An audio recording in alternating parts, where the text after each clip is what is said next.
This episode's brought to you by Linode. We've got a coupon. You can sign up for Linode and basically have free service for a little while. They got to make sure you're legit and not a bot, though. So you got to give them some information. But you can spin up a machine for Rust or Go or your own self-hosted WireGuard VPN or Amazon-like block storage. Yeah, it turns out S3, really expensive. All the Amazon services are crazy expensive. Even Netlify is expensive. You can DIY it and you can do it better on Linode. And you can set it up for free and learn. Develop some remote employment skills. Yeah. They might be in demand. Yeah, it turns out that it's never been easier. Like if you work as any kind of developer, it has never been easier to get a job, mostly, because everybody has to work remote at this point. So...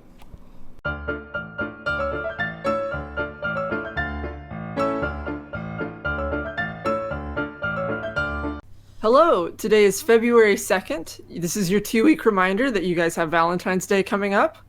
And today we're doing government, business, and I think AI and robot. Did I get that right? It's because business gets its own day tomorrow. We're going to talk about the GameStop thing. Don't worry. But for today, it's government. We got one story about that in government.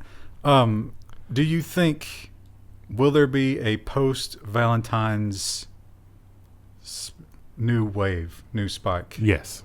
Absolutely. You think so? Yeah. Do you think people will go out? I mean, Yeah. I say that. I don't know if they'll go out, know. Krista, but I think they might exchange fluids. Oh. That's something to look forward to, I guess. But here's something that maybe you shouldn't look forward to. I don't know. I mean, some people seem to support this, but it's weird because this one very polarizing political figure popularized this, and the other side kind of ran against it. But now... Biden's Commerce nominee backs changes to Section 230. Wait, what? Section 230? That's the thing that protects online providers from the horrible things that people say and do with their service. So, yeah, that she doesn't go as far as repeal, which was Trump's thing. But there is a quote in here about how Biden denounced Trump's plan, but supports the spirit of it. So it's like, What's that mean? She says that there needs to be some conversation about how to protect the user, but also the tech companies can't be put out of business. There's really nothing here to this. There's no substance. But The death of Section 230 cements the monopoly position of incumbents. Like, there's no other way around it. That's sort of the opposite of what we need. We need 17 competing Twitters. Oh, we're working on it. The problem is, if one of them gets popular with the wrong kind of people, they just deplatform. It has to be destroyed. So it's tough. It's tough business to get into. One business, though, that is getting easier and easier as time progresses is law enforcement. Why? Well, because the whole, investigating and finding clues and tying things together. You could just buy that data. There's no time for that. Intelligence analysts use U.S. smartphone location data without warrants, Memo says, the New York Times. This is a little bit follow-up. We've mentioned this before. This is Ron Wyden and all that kind of stuff. But there's actually a lot of new information here. We didn't know how bad it was. Well, yeah. It turns out that a lot of government agencies are just buying the data. So they can't get a warrant to get this data. But it turns out this data is commercially available. You remember when just anybody could buy your cell phone bill? Like, I could just call up AT&T and be like, hey, I've got this phone number. I'd like to buy a copy of their bill, which usually would have itemized lists of all the numbers you called. That was totally legal until people started doing that with Congress critters. And then they were like, wait a minute, we should probably fix that. This is kind of like that. Yeah, except for all the other data. So this was a Fed agency, and I can't remember what the name of it was, but you get the idea. It's sort of like a Homeland Security type of deal, the investigative portion of that. And we're not sure, but there was some speculation in the article. It's like, wait a minute. Is this who was buying the Muslim data from the prayer apps? Turns out. Because that's who these people might be going after. Yeah. So that's not a good look. And I'm sure it won't stop. And this is also not the last, as we say every time we talk about this is not the last time we're going to hear about this because it was already more prevalent than you knew. And this is the only story. Of course, we will cover this in the business section because this certainly dominated the headlines, didn't it? But the only one we've got in government has to do with some of the lawmakers actually coming to the aid of the common man. Imagine that. And one of my least favorite, but you got to give her credit for this one. AOC and Ted Cruz slam Robinhood for freezing some trades amid GameStop vulnerability. Oh man, I can't wait to talk about GameStop. That's in the next episode. But how messed up of a situation is it? I mean, just step back for a second. AOC and Ted Cruz on the same side of an issue? But did you see And the Bernie follow-up? Sanders. No. She rejected him completely. She said, "You tried to kill me." So she wouldn't. No bipartisan politics under this administration at all. Not that we had a lot last time either. And the FTC is finally stepping in. Are they though? Well, they're the number's pretty small. And did you get the line in here where it was like, "No, we fined them tens of millions of dollars," and it was like, but they couldn't pay it, so we waived it. Yeah. It's like, what? Yeah. Well, but like they would make this amount of money from the fine on just one Elton John venue. So, Also, Elton John is looking rough here. yeah. He's FTC fines 3 ticket scalping companies for illegally using bots. The 3 will pay a total of $3.7 million. Did some quick math on the local super arena, number of seats, average ticket price from the last time Elton John was there. And yeah, $3.7 million is about the amount of money that they would make on just one engagement. So I feel like this is a win for them. kind of looks like Janet Reno from the Clinton administration. Remember Janet Reno? I wonder what she's up to these days. I wonder if she's looking around at the modern political landscape and is just like, what is this? If we can believe in karma and universal justice, the answer to that question is burning in hell. Every day she lives in a little shack in hell, and every day someone sieges it and burns it down.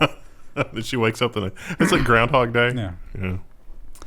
So yeah, a light touch. 31.6 million in fines goes to 3.7 million. That's like 10%. Yeah. It seems like their business model would be just built with paying the fines in mind, and they would just keep doing it. Right. And Bitcoin actually, because of the events of the past week, Bitcoin kind of languished a little bit. I think it's up today, though, as we're filming this. It went down, and then it started to come back up. And so I think for a while there, the alternative investors had something else to do. But it doesn't mean that Bitcoin isn't still slowly moving into more acceptance. Yahoo Finance has a very strange story about Miami uploading a Bitcoin white paper to their municipal website.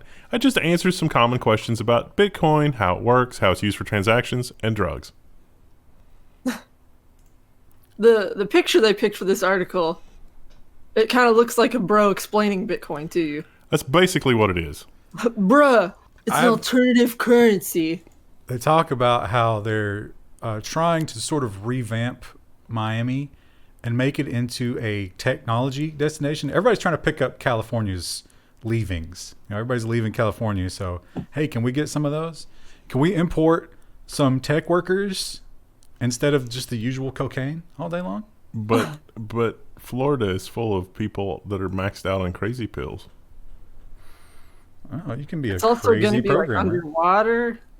It's hurricanes. I ain't about that. You telling me Wouldn't attract California this doesn't have its share of crazy pills? That's Adderall. That's different. different kind of crazy. I guess they have fires in California, and then there's massive hurricanes in Florida. Pick I your wonder, poison. do we have the data for mood equalizers by state prescriptions? Oh man, that would be amazing. We should build that website. I want to see that, chat. This is a headline that you're sure to think, hey, we've seen this before. Yeah, you've seen it so many times. It seems like one after another, at this time, the European countries are just simply getting in line. Apple hit with another European class action lawsuit over throttled iPhones. This time, Italy. We've covered this a lot in the past, but basically, older iPhones, the battery gets a little bit weak. The CPU can have a sudden demand for power that the battery can't supply, so Apple errs egregiously on the side of caution and basically slows the phone down so that the CPU will never demand a lot of power. Of course, the user perceives that as the phone has slowed down. There are some technical reasons for this, but really, Apple should just make the battery more easily user replaceable. 60 million euros. They calculate that based on the 60 euro per affected user number in Italy. A replacement battery is only like $10 if it was easy to replace. If it was easy to replace, they wouldn't be able to sell you a new one every year. There's the rub. If it was easy to replace, then that battery would be, DRM'd. And then the Apple battery would cost whatever the $50 or repair whatever. cost plus the cost of the battery. And you still have to do it yourself. It would cost the margin of a new iPhone, so they make the same amount of money either way. God, that is infuriating. I recently replaced a battery in an iPhone 6 something, and it did feel like a new phone after I replaced the battery. I was, I expected it to be a little bit faster, but like just in Safari moving around web pages, it felt completely different. Botnets. Botnets were really popular during the pandemic. People had a lot of time and everybody else was online. Hey, let's create a botnet. But more and more authorities have started to go after the control servers. They're getting really good at tracking those down. Authorities plan to mass uninstall Emotet from infected hosts on April 25th, 2021. Now, there may be other secondary infections, but they've got control out of 2 of the 3 command and control servers, and they've already delivered the time-bombed payload. So this payload is already there. It's just waiting for time to pass. And it was in the Netherlands, I think, that these 2 of the 3. But the Netherlands police force, I gotta give them props. They're doing a good job. They arrested some people somewhere else, though. I can't remember where it was. You? It was a multi-country operation. It sounded like they had arrests all over. One in particular. It was Eastern European, I think. You also can watch this video of them taking down. Oh, this is Ukraine. It was in Ukraine. You can actually watch a video of them busting the apartment where they found the hackers that were running the Emotet. Some of them, at least. If you like to watch that sort of thing, I do, usually. The EU lawmakers, we see week after week a new thing they're bringing against big tech. Obviously the Apple story we just covered. And I think they're just gearing up. They're like, okay, we're going to throw a lot of stuff at you all at once. And they have now commanded the presence of the tech titans. EU lawmakers want Amazon, Apple, Facebook, and Google CEOs at a February 1st hearing. What are they going to talk about? User data, ads, and tracking. Don't expect that to go well. Here's a question. These guys are billionaires, obviously. It doesn't matter. But do they offer to pay for your travel and accommodations when they summon you like that? Probably. You think so? Probably. You think taxpayers? That's a courtesy. You think Zuckerberg's getting a per diem It's probably not much. from the EU taxpayers? I think this is going to be one of those things where it's like, listen, you've got to do this. This is what we want you to do. And it's going to cost a lot and you're not going to want to do it. But if you make us do this in law, it's going to be a lot worse. And perhaps a good example of that, or at least the stalemate that can result from that, is going down in the land down under. Google threatens to remove search as Australian row deepens. So that means that Google and Australia are in a deep disagreement. And Google's like, you know what? We're going to pull our products from Australia. Don't care. And Australia says, you won't. Let's see. Yeah. I want to see this. I bet it'll be great. This would actually be great for entrepreneurial Australia. But here's the thing, and this story came out the exact same day. I feel like Australia is going to have a pretty good argument in its back pocket during this whole standoff, considering Google has agreed to pay French news sites to send them traffic. The French agreement could become a template for similar deals across Europe. I clicked through the links. I tried to find the actual deal, and I read some things that were translated from French. And the terms of the deal, the actual, is not actually a thing that I could find. it's really weird, some of the arguments that they made here from the French side, because it was like, okay, look, these news providers are giving you content, so you cannot use their content unless you pay them. And Google was like, all right, you know what? We're not going to use the snippets anymore. We're just going to link people to their site because that's what we've always done. And they came back and they were like, no, you're using your monopoly power by excluding them, by not giving their snippets. You have to give their snippets. And they're like, well, but... Sounds like you just want money. It'll be There's no way interesting. to win. It'll be interesting to see what happens when this goes to the Supreme Court of the European Union Or Australia. or Australia. Here's a terrifying, moving into security, here's a terrifying thing that of course we know this happens constantly, but I try to be very, very, very careful about the apps I put on my phone, but I have this one, and it's like, oh, I do. now I can't use it unless I can turn this off, and the app will still run without the microphone permission. Now I got to change services. New Spotify patent involves monitoring users' speech to recommend music. So does this could be a little bit racist, don't you think? Because it's like, how about that's a hate crime? oh yeah, gender, yeah. Yeah, for sure. It's gonna discriminate us against us for our Appalachian accents and only recommend Bill Monroe. Once again, big technology is run amok. Only country music for you, sir. Do you think that based on my intonations and accent and stuff, it would ever suss out that I love early 90s gangster rap? No. Then what's the use of it? This man sounds like he's angry against the system. Let's really push this. Well, if it listens to me while I'm driving, it will certainly think that.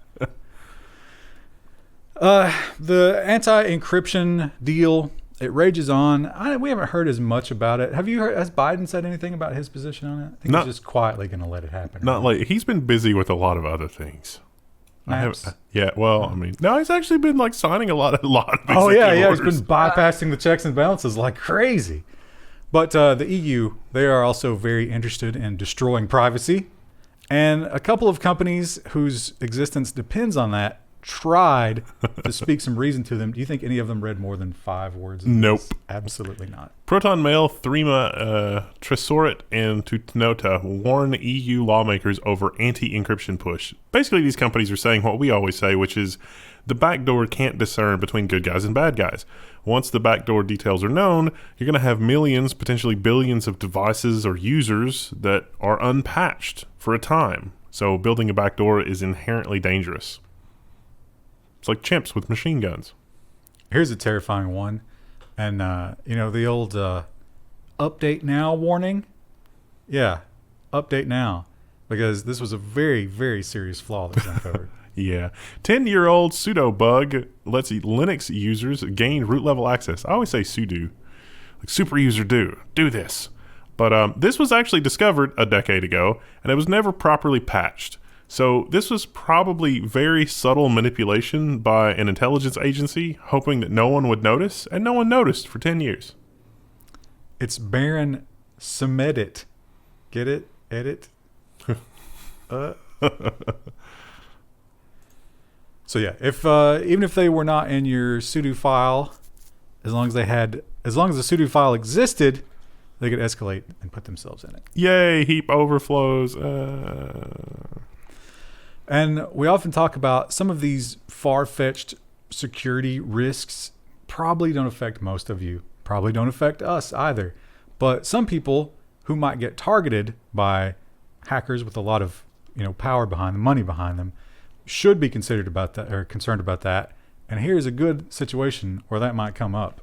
North Korean hackers have targeted security researchers via social media. Google Tag warns that researchers need to be on the lookout when approached by unknown individuals on social media. Some of them, on Twitter, posted some of the direct messages they received. And it's kind of credible, because this is normally the kind of thing that happens. It's like, let's say that I'm working on something, and I discover that there's a flaw, say, in the Windows kernel. It's like, oh, hey, I've got a 0-day bug in the Windows kernel, the privilege escalation. I want to work with a researcher to exploit it. Well, you can sometimes get more intelligence. You can sometimes use that to take over somebody else's stuff, see what they're working on, which is often less effort than developing your own exploits. Although it was a Visual Studio installer that they would try to poison you with, if you're a security researcher, you fall for that? Well, sometimes you run it in a virtual machine or whatever. Some of the researchers that did this were like, yeah, I downloaded it and ran it in a sandbox. But I mean, it seems like a pretty primitive attack considering your target audience. Well, it was both primitive and sophisticated, because this really was a 0-day in the Windows kernel, which is pretty difficult to find these days. Now, do you think that the North Korean hackers actually wear these robes during their hacking? And what would you have to do to be the one with the white hood and star? Is he the number one? You're like the rising star at Cracker Barrel. More stars on your robe. The longer you're there. Every time you take down a hospital, they give you another star. Oh, no. Oh, Congratulations, you've subverted an election. Here's your star. Do you think they give out free apple butter over at the North Korean hacking facility? No, That's all because they eat. I think food is in very short supply in North Korea, so maybe wooden apples. If you've been locked down during the pandemic and with the 2021 coming about, you're like, I'm going to find love in 2021. I hope you didn't use this particular website for that search. Hacker released data of 2.28 million dating site users. Data belonging to the dating site Meet Mindful and includes everything from real names to Facebook account tokens to email addresses and geolocation information. Here's a shock. Yikes. Can you believe that the person leaking this information has an anime avatar? I was about to make the same joke. I was like, I know what you think about people with anime avatars. This might confirm it. It's a pretty good list of stuff they got here, too. Yeah. Yeah. Your location data is pretty bad. Body details. Wonder what that is. Is that like, Your I'm measurements? Totally 6 foot, well, I don't know. Do they put that on a dating site? I guess it depends on the site, right? I'm thankful I never had to do that because it sounds like a nightmare doing the whole dating site thing. And even if you were very careful with your personal data and you don't, sign up for sites like that, you don't use Spotify, there are some things that are outside of your control, like the data that they collect on you at the hospital. Because what can you do about that? You don't really have any control over it. And ultimately, it's not safe.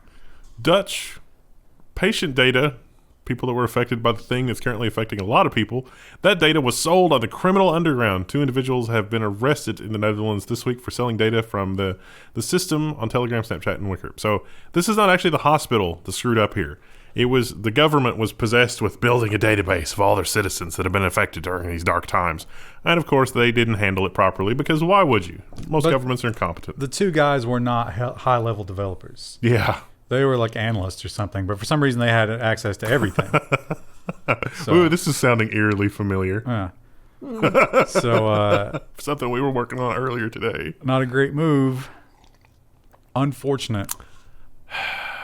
Not good. And when this kind of thing happens, now this wasn't ransomware per se, but it was something like it. And when they get your data, they want you to pay to stop this kind of thing. Now everybody will tell you, don't do it. Don't make the payment. But it turns out if you don't, they will often follow through with their threats. Ransomware attackers published 4,000 private Scottish government agency files. Yikes. This is some sort of environmental agency. And they got 1.2 gigabytes of stuff. Now, this was like emails and documents and stuff like that. I don't know if there's... Some of it was non-public. It was like they're investigating company so-and-so for dumping sludge in the river. It probably wasn't anything that's going to get somebody killed, but certainly not something they wanted the public to have. Someone opens up one of those documents and they dumped sludge in the wetlands. And then it causes a scandal, but no one actually really cares. Yeah, those stories haven't been written yet. Yeah. Or they find out that, they dumped sludge in the wetlands and then they made a sweetheart deal with them and didn't tell the public. They didn't tell the wetlands. No. You think this is DNSpooq or DNSpooq? Ooh. I like pook because that appeals to my inner 12-year-old more, but... Spook sounds more like it. But anyway, all the DNS caching, and this is not the DNS caching that you're necessarily in control of. This is like really low-level caching in your devices. Well, some bad news. DNSpooq lets attackers poison DNS cache records. Network administrators urge to apply the latest DNS mask updates to get this rolled out. A lot of ISPs will use DNS masks. DNS masks sometimes run, depending on what kind of a router you have, or even some models of cable modem, they have a version of that built in. I imagine the cable modem users are going to be slow to update. Make sure that you're using a trustworthy DNS server, and also all of your upstream DNS servers are trustworthy. Otherwise, your DNS cache can be poisoned, and you may not be going to the site that you think you are. Yikes.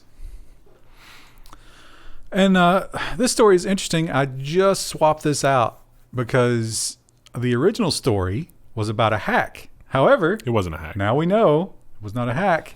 It was just a terrible mistake for someone who probably just lost their job.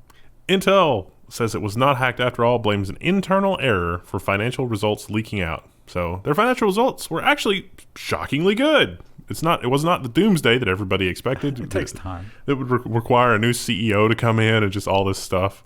And it leaked out about 3 hours before market close, and they had intended to announce it right after the close of the market. Because that's how you do it. Maybe it was just a power play. Could have been.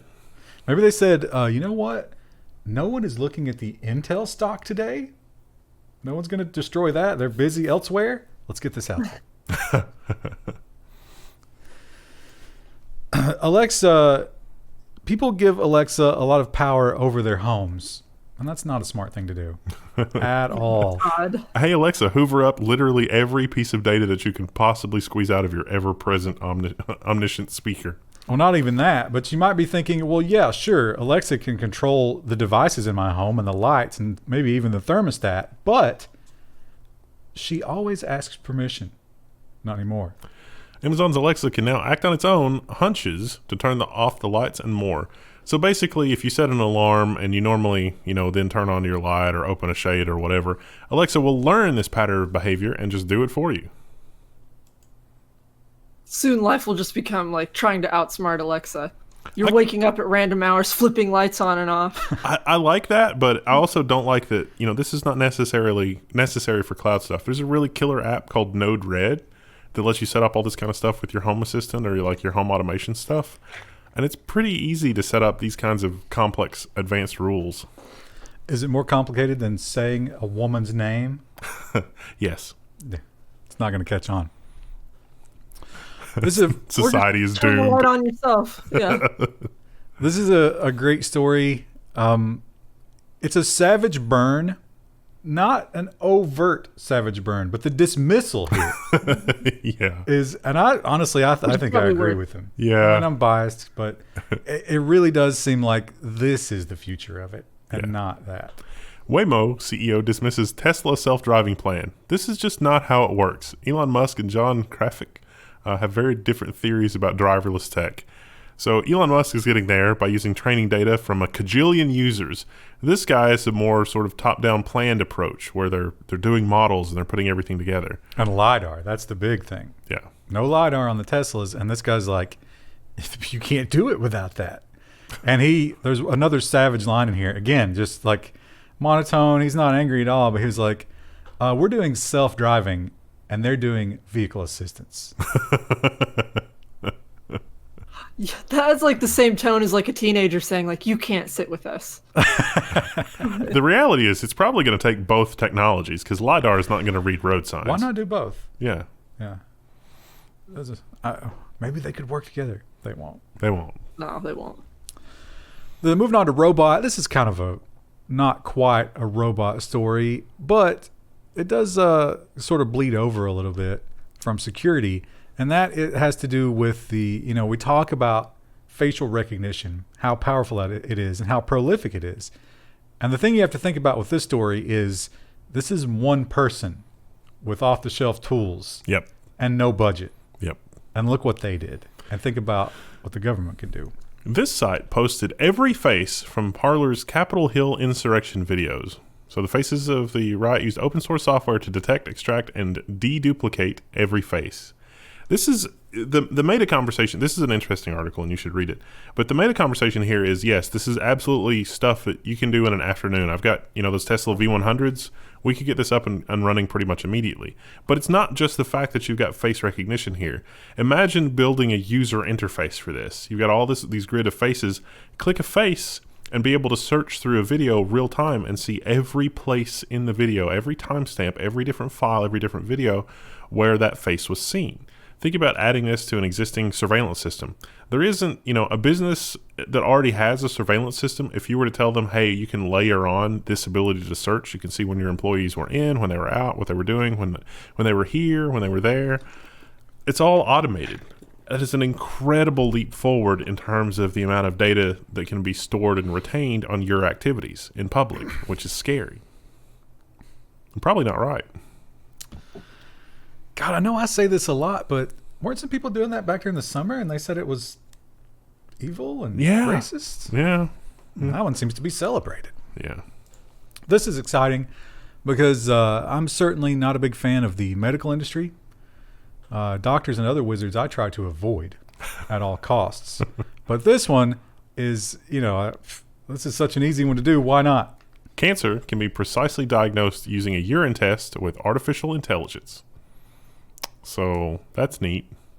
And nearly 100% accuracy. It's something to do with the conductivity of your pee. Certain amount of conductivity reveals bad things.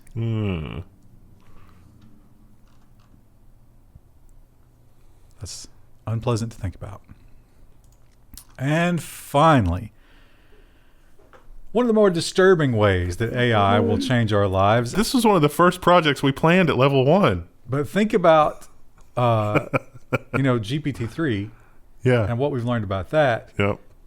If your loved one produced a lot of written material, and someday spoken word can be added to this, you would probably get a pretty decent representation. It would be terrifying because once in a while they would go off the rails and say things that would just just shock you. But for the most part, Microsoft patent plans to shows plans to revive the dead loved ones as chatbots. I think when we were talking about it, it's like we were going to build an interactive headstone. But you see, the data that this comes from, it comes from like Google and Microsoft, who are recording literally everything that you do. Like your Google history, if you turn that on, all your voice recognition, your voice assistant stuff, it can be trained on that. Every email you've ever sent, every voicemail you've ever had. The NSA's probably got every phone call you've ever made. Imagine dumping all of that into this kind of a thing. It would probably be a pretty convincing chatbot. Yeah, but imagine, you go to grandma's chatbot and you're like, oh, I really miss grandma. But what you didn't know is that grandma's Gmail is just filled with filthy love letters. Ooh. And how does the AI know to leave that part of grandma out of your visit? Grandma's actually Grolic. No. It's like AI dungeon where you mention anything even like remotely sexual and it goes into a weird place really fast. Grandma, no. You keep trying to change the conversation back to something else and she just won't have it. Ugh. It's horrifying, but also people that don't understand the magic behind the curtain are going to be absolutely hooked on that, and society's going to collapse. Yeah. It is fun. And I'd say 5 years, that's going to be so much better. Yeah. That we won't be able to differentiate it. Yeah. It's going to be an interesting time. But not as interesting as tomorrow during the business section when we talk about the stock market. The business section, I'll take what can you do that is trashy if you're poor, but classy if you're rich for 200 Alex? Speak 2 languages. Manipulate the stock market. Oh, that's the other one. Yeah. Actually, there's a giant list of those things. So we'll see you then. All right. Tomorrow, I guess. You just said that. Okay, bye. That's what I was waiting for. You say I know. Bye. Bye. Let's just bye.